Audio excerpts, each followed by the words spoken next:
beginning, God created the heaven and the earth. And God said, "Let the waters bring forth abundantly the moving creature that hath life." And God created every living creature that hath life. So vivid was the biblical account of creation that up to the 18th century, the concept of an unchanging world was fixed firmly in the minds of Christians and most scientists. Using the Bible as a record of time, theologians had calculated that the earth was very young. One professor had actually pinned down the day of creation at 9 o'clock, October 23rd, 4004 BC. Because the period of creation was measured in a matter of 6 days, most scientists accepted as fact that the original forms of all living things were created at the same time. Taking the Bible as his guide, the idea of a perfect world designed by a creator would be powerfully argued by one Bishop Paley. Imagine, he asks, that you had never seen a watch. You would have to assume this intricate object had been designed by an intelligent creature. Now, look at the human eye. Anything as perfect as this lens could not have evolved on its own. Indeed, anything as complicated as nature must have been designed by a creator with a purpose. Behind his purpose was an order of being made to serve him. Fixed and unchanging, all beings were ranked in ascending order.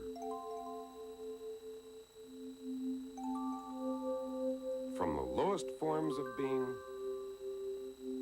to the highest. This divine ranking was called the Great Chain of Being.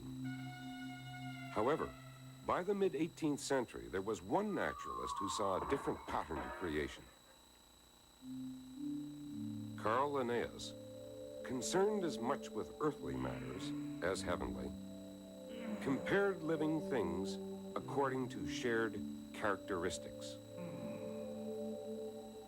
He divided plants and animals into orders, families, genera, and species, and provided the basis of today's expanded taxonomy.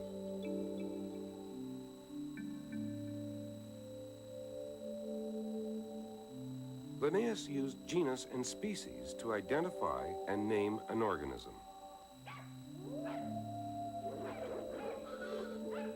His taxonomy, still used today, prodded scientists into looking at things very differently.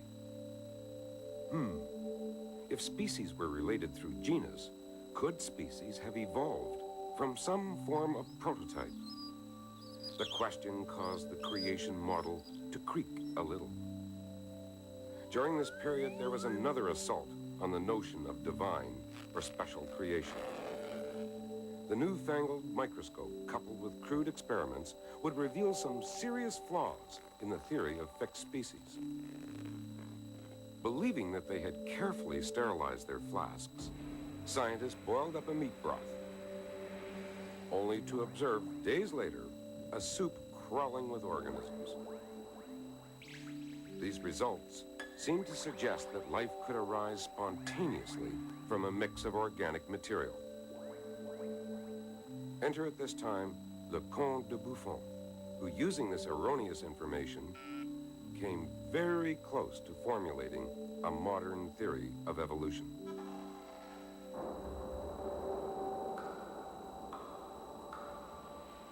After the Earth had cooled down, he speculated that from the primordial mix, basic ancestral life forms arose spontaneously. As any one of these ancient forms, such as the cat, migrated about the Earth, its basic form would be modified by the creature's response to its environment. The original form, acting like a template, gave rise to what Buffon called degenerate types. Pardon? Buffon had hit upon two very modern notions. A species could diverge from an ancestral form, and a species could be modified by the environment. But there was another contemporary of his who saw in the pattern of nature progression rather than regression. Lamarck believed that each type of life form is the result of spontaneous generation. Beginning as a microscopic germ, the life form is driven by a need to become complex. Modification takes generations. Because the amphibian is simpler than the mammal, it must have had a later start. And lower forms later still. As for simple forms that abound, they would have originated quite recently. In Lamarck's scheme, living things form a hierarchy, similar in many respects to the chain of being. However, each type of organism advances separately and continues to do so. But if his theory of parallel evolution was going to stand up, he needed a mechanism to explain how species could be modified. The mechanism he proposed was the inheritance of acquired characteristics. Imagine a herd of hungry giraffes. Now, one giraffe wishing to reach the food in the higher trees would have to stretch its neck. This constant effort to stretch its neck would affect its anatomy. When this creature with the longer neck bred, it would pass on the characteristic of long-neckedness. The offspring, in turn, would try to stretch its neck, until over generations, giraffes would take on elongated necks. Conversely, if an animal had no occasion to exercise a particular organ or appendage, over generations the disused appendage would wilt away. Lamarck's theory, whereby habit modifies form, strongly influenced scientific thought. And it still does today, because its appeal rests with the implied idea that evolution is directed. There is a strong conviction that evolution is not a matter of blind chance. Life is guided by an inward drive, which propels an organism towards a higher form. A few scientists detected more mysticism than hard fact to Lamarck's theory. Besides, if the Earth were merely a few thousand years old, how could a species evolve in so short a time? Nevertheless, it was the pioneer work of these scientists in the early 18th century and 19th century which set the stage for this revolutionary thinker whose speculation about the modification of the species would trouble paradise.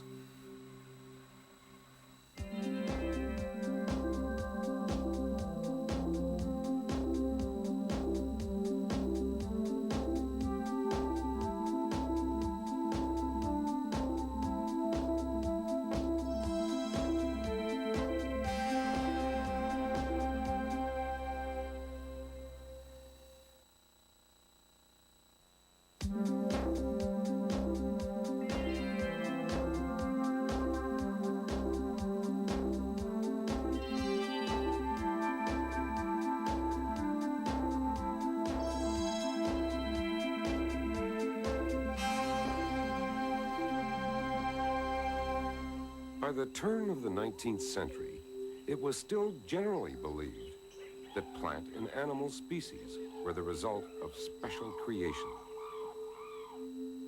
Bishop Paley's argument for divine creation seemed self-evident to the best of minds, except for a young student who found its scientific value useless. Charles Darwin, rather than delighting in philosophy, philosophy, devoted his time to collecting beetles in particular, and was obsessed with the strongest desire to explain what he observed. After graduation, his love of natural science led him to a posting as a naturalist on the HMS Beagle. During his 5-year epic voyage, Darwin was struck by the variety and distribution of life he discovered in South America.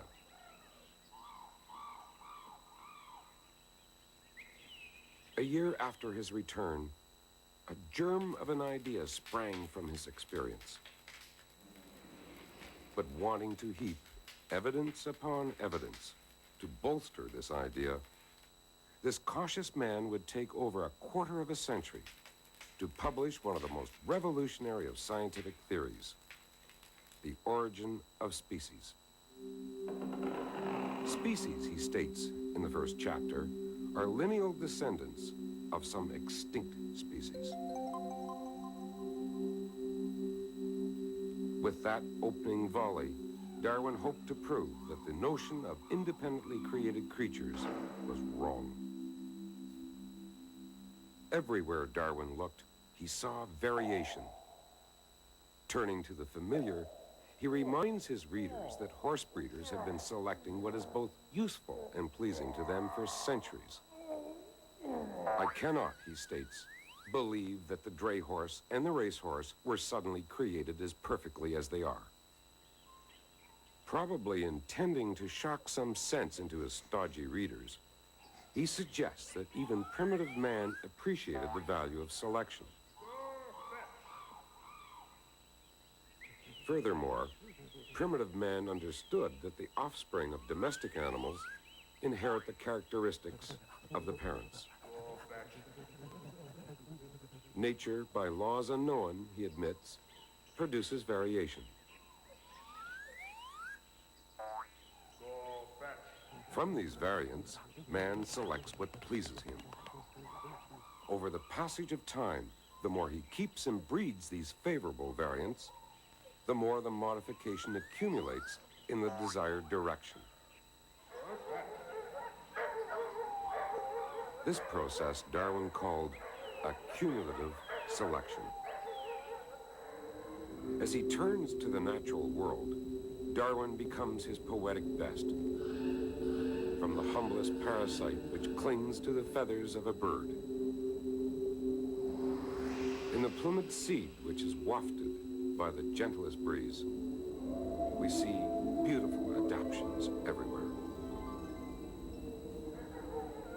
Without the selective hand of man, what is the principle that enables nature to produce these excellent results? At this juncture, Darwin is inspired by Thomas Malthus, who established that all living forms have the power to increase exponentially. What would happen, Darwin muses, if a pair of the slowest breeders, the elephant, were to breed unchecked? Within 500 years, the Earth would be stampeded by 15 million of the beasts. All organisms, vegetable and animal, tend to increase in this manner. What then checks their increasing numbers? The truth for Darwin was what he coined the struggle for existence. The struggle between members of the same species and the struggle between members of different species.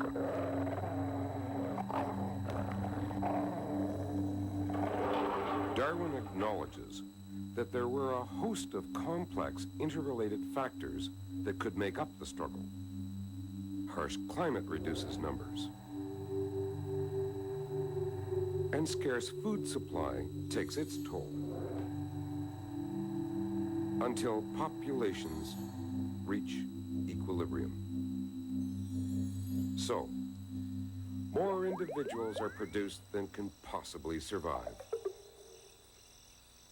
Now, within a species, there always occurs variation. And the variation which tends to preserve the individual will be inherited by the offspring. The offspring, with the inherited advantage, will thus have a better chance of survival. The principle by which each slight variation is preserved if useful and rejected if injurious, Darwin calls natural selection. Thomas Huxley, an intellectual giant of the times, after reading The Origin of Species, exclaimed, "How stupid of me not to have thought of it." Among the strongest arguments Darwin uses to shore up his theory of evolution is fossil evidence. The succession of extinct species that appear to be the ancestral forms of living creatures.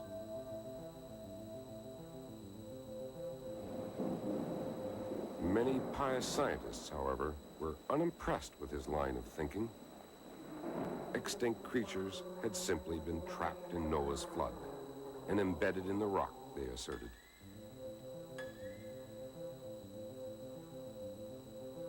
But Darwin could not accept this notion of catastrophe.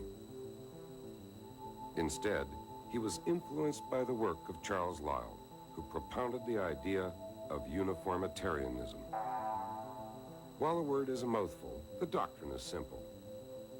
Geological activities are uniform. The processes we see at work today are the very same processes that formed the ancient world. And Darwin held this unshakable view. A man must for years examine for himself great piles of strata and watch the sea at work grinding down old rocks and making fresh sediment before he can hope to comprehend anything of the lapse of time. And in this geological succession, Darwin saw organic succession. Just as geological change is slow and unrelenting, so organic evolution proceeds inexorably. Natural selection is hourly scrutinizing throughout the world every variation, even the slightest, rejecting that which is bad, and preserving and adding up all that is good. Genera, he concludes, must have branched off from a common parent at a remote epoch. Darwin could feel, could sense the millions upon millions of years of natural selection at work. Ample time for great climactic and geographical change, where creatures became modified in relation to the new conditions. Darwin had discovered a grand design, and the grand design was natural selection.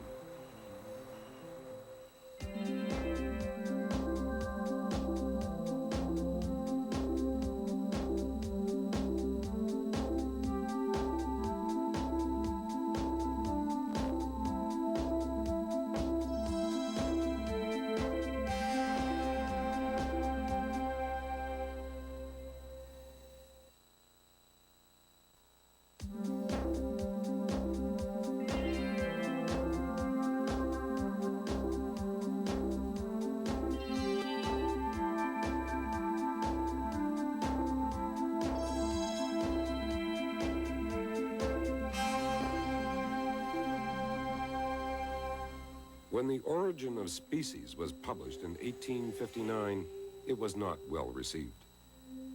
With few exceptions, Darwin's arguments for evolution only hardened scientists' positions. The prime weakness of Darwin's theory was his inability to explain how characteristics were transferred. When what Darwin called a wondrous monster would occur in a population, if the type were adaptable or fit, only his progeny should survive. Not so, Darwin's detractors argued. The process of natural selection is too slow. When this hairy type breeds with a bald, the results would be an in-between. And when the in-between type breeds within a greater population of bald, in a few generations, the hairy characteristics would be blended out. Ironically, the argument against blending out could have been destroyed had Darwin troubled himself to read Gregor Mendel. Interested in the hard facts of heredity, Mendel experimented with the common pea plant. One of the many characteristics the pea plant exhibits is two distinct seed shapes, round and wrinkled. Selecting a pure strain of each variety, round and wrinkled, he cross-pollinated the plants. Now, prevailing wisdom predicted that the results would be an in-between variety, except that the next generation yielded only round seeds. To test whether the wrinkled trait had vanished, he allowed the plants of the first hybrid generation to self-pollinate. Lo and behold, the wrinkled variety reappeared in the second hybrid generation. As often as he repeated the experiments, he always obtained a ratio of 3 round to 1 wrinkled. The genius of Mendel was simplicity itself. He assigned to the germ plasm of each pure variety 2 paired particles, which he called factors. The pure strain of the round variety contains 2 dominant factors, designated by uppercase R's. The recessive factors are contained in the wrinkled variety. These are designated with lowercase r's. In sexual reproduction, the pollen and egg contribute only one of the 2 factors. So when the one pure variety is fertilized with another pure variety, the only possible combination contains one of each factor, a dominant and a recessive. However, this first generation hybrid manifests only the dominant trait, namely roundness. Now, when these factors combine in reproduction to produce future offspring, each hybrid parent will contribute one of 2 possible factors. But because each hybrid parent has 2 different factors, there are now 4 ways these factors can combine. The combination of 2 dominant factors produces the dominant round form. The dominant factor from one parent may combine with the recessive factor from the other parent. In this case, the dominant factor, roundness, will prevail. Or, the recessive factor from one parent may combine with the dominant factor from this parent, and again the dominant factor, roundness, is expressed. In only one case, when the recessive factor from one parent combines with the recessive factor from the other parent, does the wrinkled form prevail. Hence the famous Mendelian ratio, 3 to 1, 3 times as many round peas as wrinkled. So, Mendel could have provided Darwin with the ammunition he needed. Units of heredity are not blended, but rather preserved. Today, Mendel's term, factor, has been replaced with the term gene, the unit of heredity. And the constituent parts of the gene are called alleles.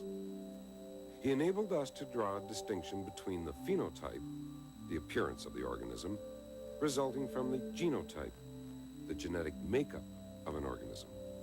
Even 30 years after Mendel published his work, many scientists persisted in believing that in large breeding populations, the dominant gene would eventually eliminate the recessive gene. If the polka dot gene were dominant, would it eventually take over the bald recessive type? Surprisingly, the answer is no, if we are able to seal off the population from exterior influences. In 1908, G.H. Hardy scribbled on a napkin this mathematical expression. It demonstrated that the ratio of dominant to recessive would remain constant. If it looks familiar, it's the binomial theorem, which you probably thought wasn't very useful.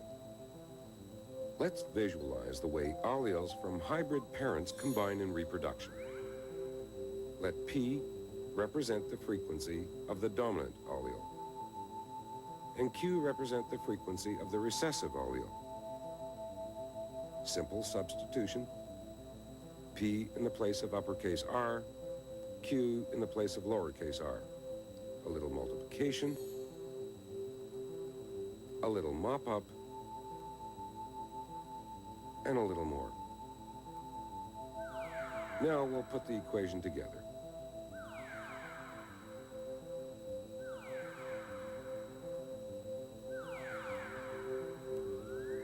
And quickly clean it up. Our population is 100%, so we can substitute the number 1. Oh, so elegant, but perhaps you're not yet convinced. Imagine a gene pool. In it, the dominant allele is carried by 80% of the male gametes, and the recessive allele by 20%. Likewise, the dominant allele is carried by 80% of the female gametes, and the recessive by 20%. The chance of a dominant coupling is determined by multiplying 80% by 80%, rendering 64%. A recessive coupling involves the same mathematical exercise to produce 4%. This is, of course, exactly what is expressed by the theorem where P equals 80% and Q equals 20%. We'll tidy up the math and return to graphic form.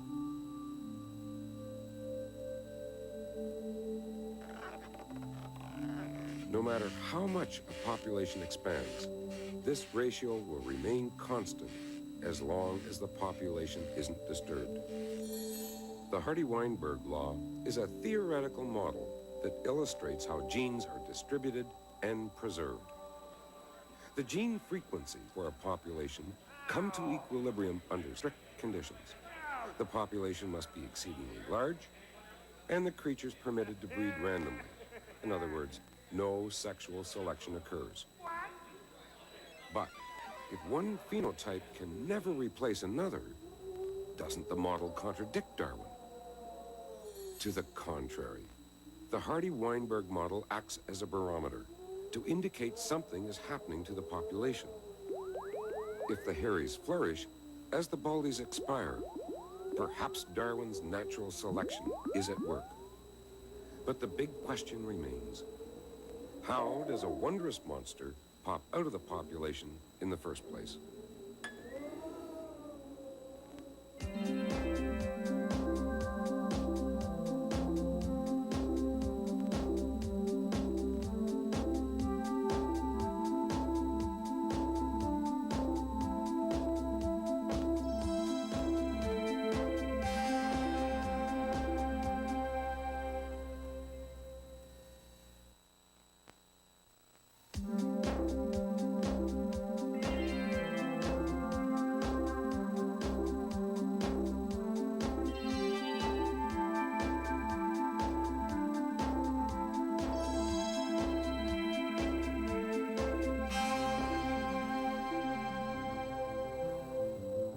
By the middle of the 19th century, Gregor Mendel had unlocked the secrets of heredity. He showed that a trait like roundness in a pea did not blend with a wrinkled trait. Mendel proposed that factors, which we now call genes, survive intact from generation to generation and preserve roundness and wrinkledness in fixed mathematical proportion. Mendel explained how a trait, or phenotype, could suddenly reappear in a population. Because the genes which produce variations are hidden and survive from generation to generation, they occasionally produce a different phenotype. A change in the environment might favor one variation over another. Slowly, natural selection, acting on this phenotype, could bring about the evolution of the species. Mendel's work was a theoretical description of how variation might occur, but neither Mendel nor Darwin were aware of the actual mechanism which could produce variation. It would take the work of many cell biologists to reveal the actual mechanism of variation. Around the beginning of this century, scientists began to suspect that the chromosomes contain the genetic information which determines both the function and appearance of the organism. Here is what biologists observed. Prior to a cell's division, chromosomes within the nucleus would first replicate, line up, and then separate. Finally, one member of the replicate goes to each of the daughter cells.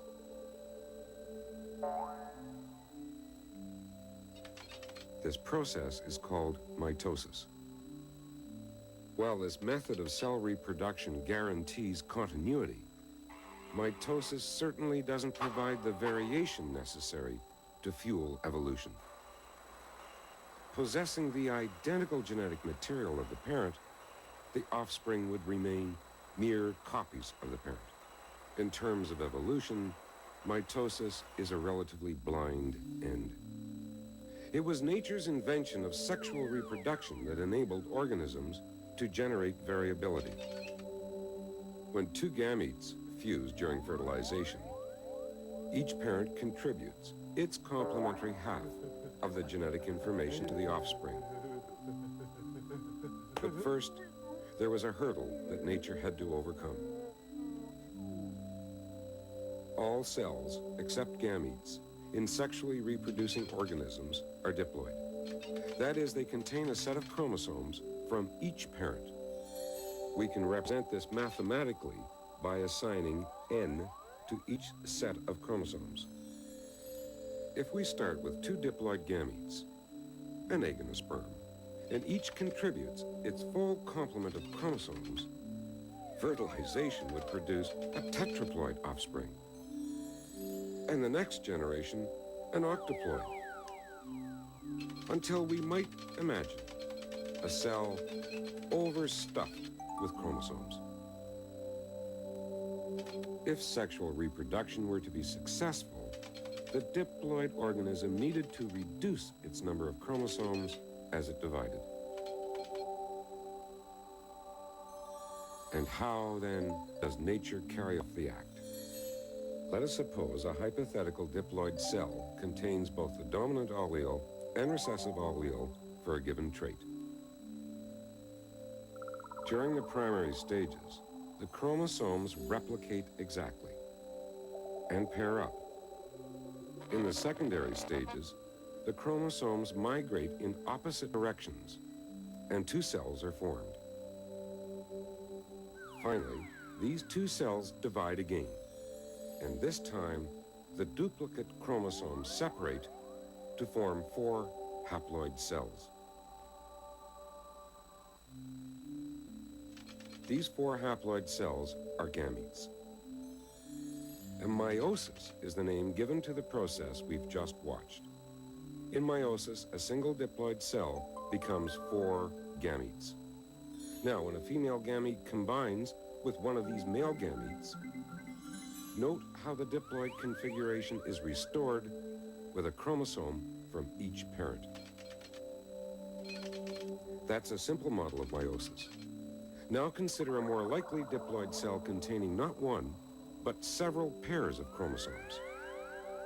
Each of these pairs will, through meiosis, eventually contribute 1 chromosome to each of the 4 gametes. Now, which chromosomes from which pair will wind up together in the same gamete? Impossible to tell, because meiosis, like a giant slot machine, selects them by random assortment. Suppose each window represents a different chromosome pair, and each carries a different trait. Each trait will have an even chance of being recessive or dominant. Crank the random generator.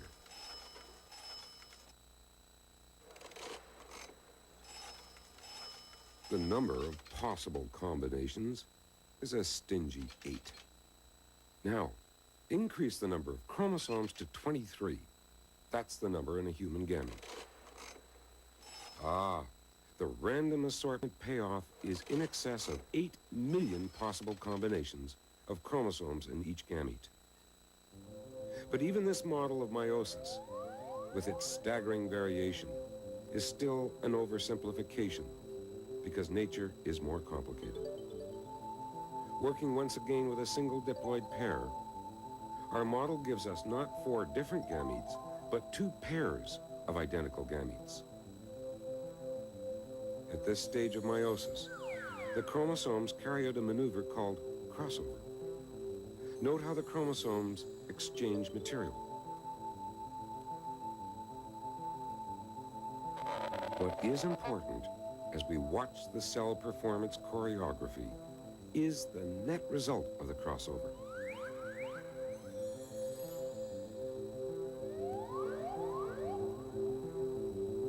Not 2, but 4 distinct haploids, even more variation. Crossover and random assortment produce mind-boggling variation. The human zygote has 46 chromosomes, and by conservative estimates, 10,000 genes on each chromosome. Because of meiosis, the number of potential genotypes the individual might take on at conception is astronomical, more than all the molecules in the universe. Though Darwin wasn't familiar with meiosis, his intuition was uncanny. Evolution, he postulated, was the result of these countless minor variations, all adding up over the eons. But what was the chemical basis of these countless variations? In 1953, Watson and Crick reported that chromosomes are made up of molecules called DNA, the now familiar double helix. Untwisted, it resembles a ladder, with rungs of 4 key nitrogenous bases: adenine, thymine, guanine, and cytosine. The sequence of these bases makes up the genetic code. During both meiosis and mitosis, the DNA ladder unzips. Each half of the ladder rebuilds its complementary side from chemicals in the organism. One DNA strand becomes 2 double helix molecules. This DNA replication is the foundation of meiosis, a way of reshuffling genes to produce constant variation.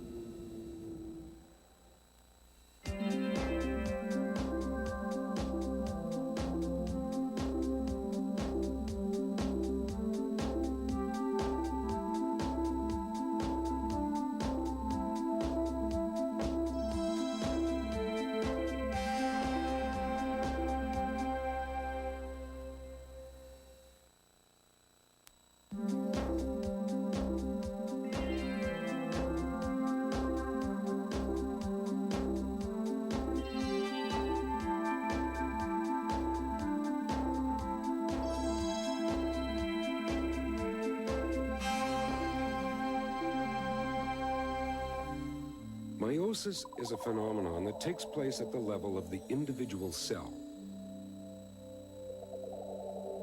During this process, genes are randomly rearranged, sorted, and parceled out to the gametes. Meiosis, endlessly reshuffling genes, is a main source of variation within a species. But as long as we dwell on the single cell at the microscopic level, it is easy to lose sight of the big picture, namely populations. Organic evolution is a large-scale event that happens to populations over long periods of time. A population represents an immense gene pool, an enormous reservoir of genetic variation. One source of this genetic variation is meiosis. Whether critters or turnips, each population carries the rich mix of genes for the next generation. However, this process of heredity does not itself change the gene frequency. We know from the Hardy-Weinberg model that the frequency for a specific allele is fixed according to this formula.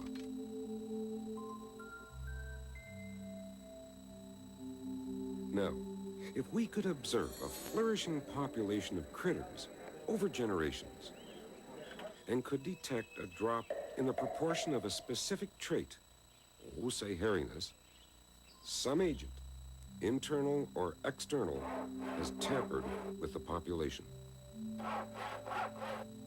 Whenever the Hardy-Weinberg prediction fails, some form of selection may be at work, because the proportion of alleles should remain constant.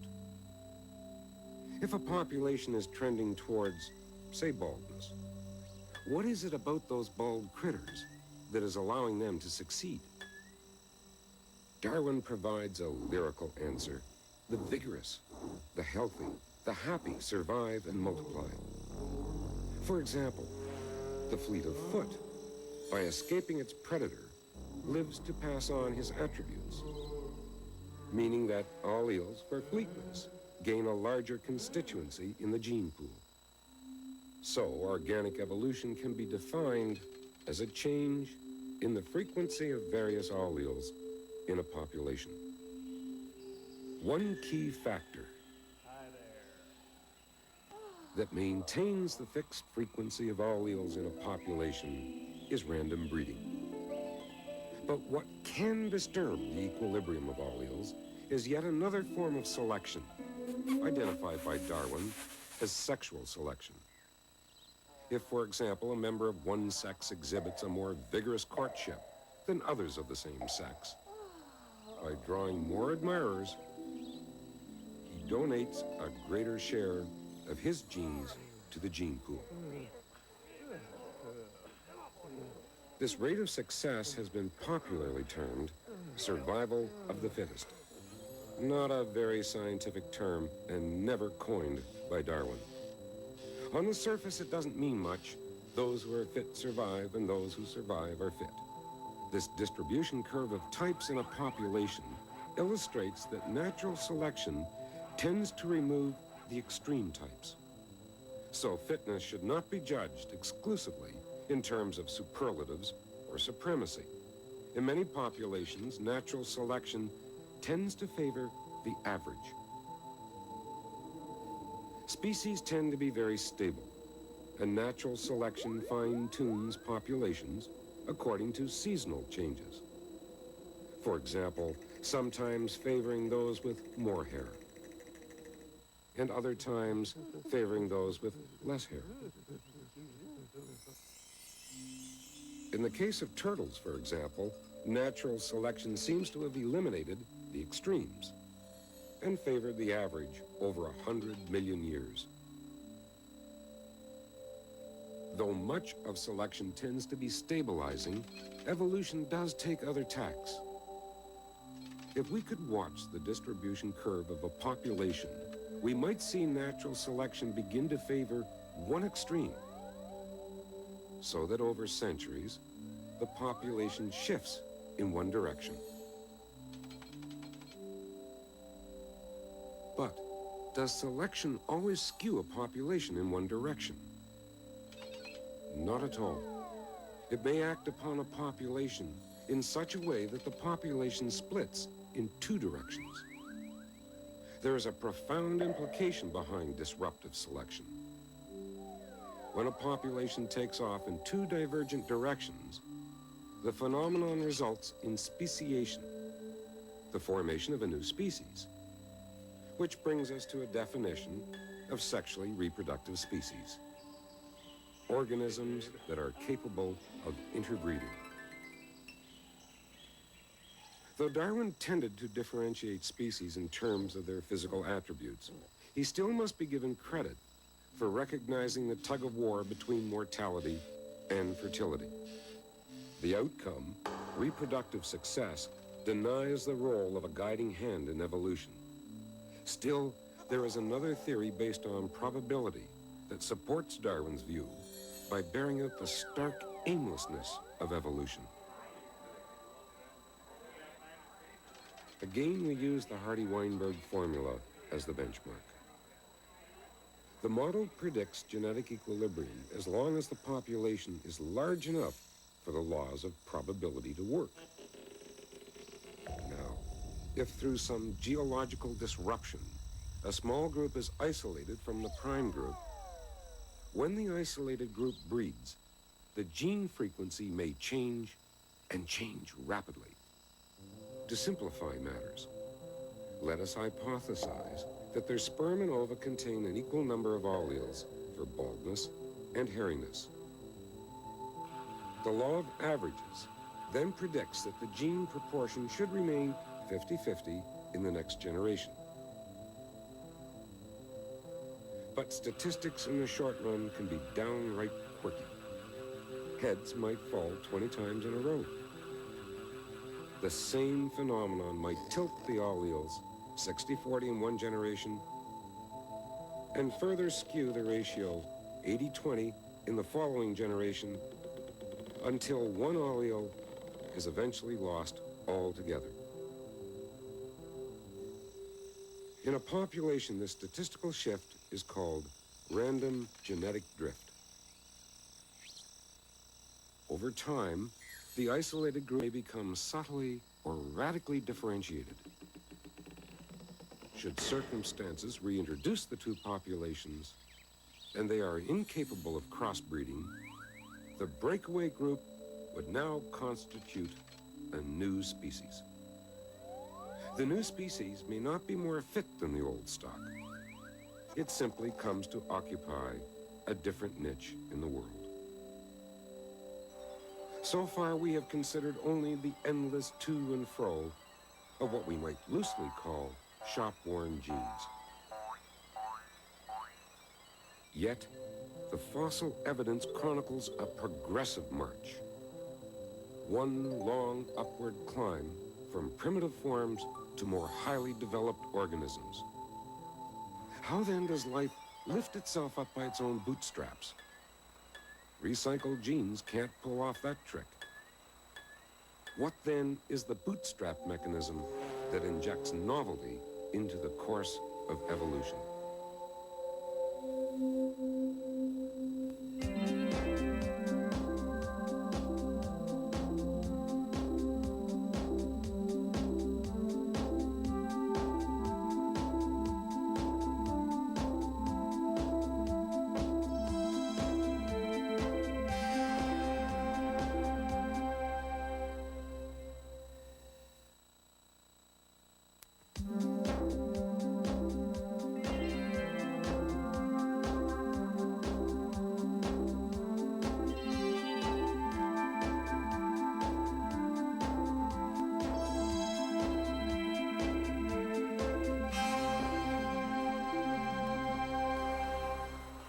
Organic evolution is a large-scale event that happens to populations.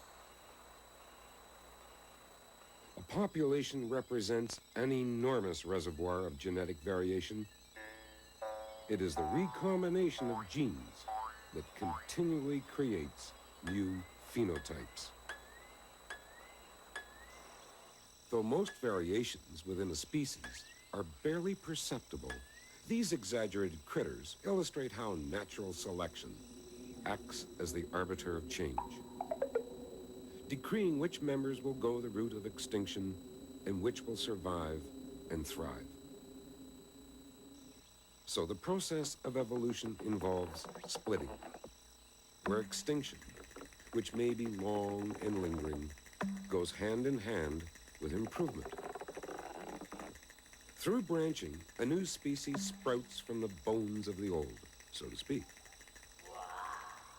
The eventual disappearance of old forms and the appearance of new ones constitute the heart of Darwin's thesis. In the tree of life, Darwin saw a pattern where new limbs arise as old ones drop off. In his words, there is grandeur to this view where higher animals directly follow. Ah, but here's the rub. Higher means improvement to the species. And how can higher forms arise from the same shop-worn genes endlessly reshuffled in the gene pool?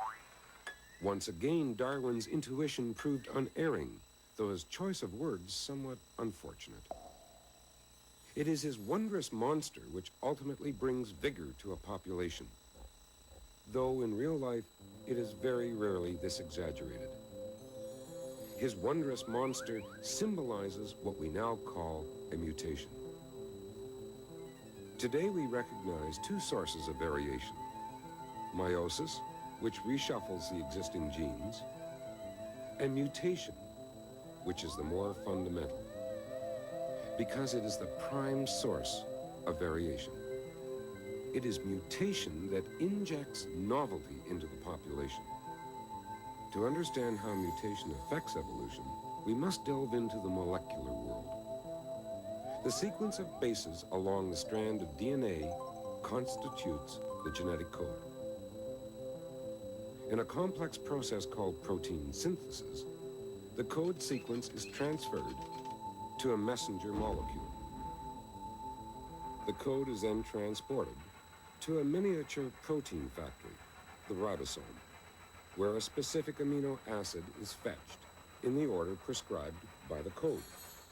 In this way, amino acids are linked in proper sequence to produce a protein such as insulin. These proteins, manufactured by the cell's machinery, are the very stuff of life, determining both the form and function of the organism. So the DNA code is the essence of life. But how can the DNA molecule undergo alteration? Shortwave ionizing radiation can strip electrons from atoms, thereby creating ions. A trail of ions in turn can form chemically active compounds, such as superoxides, which may ultimately alter DNA molecules. Another agent of mutation, long ultraviolet waves, are capable of breaking DNA strands. Finally, there are chemicals that can mimic DNA bases.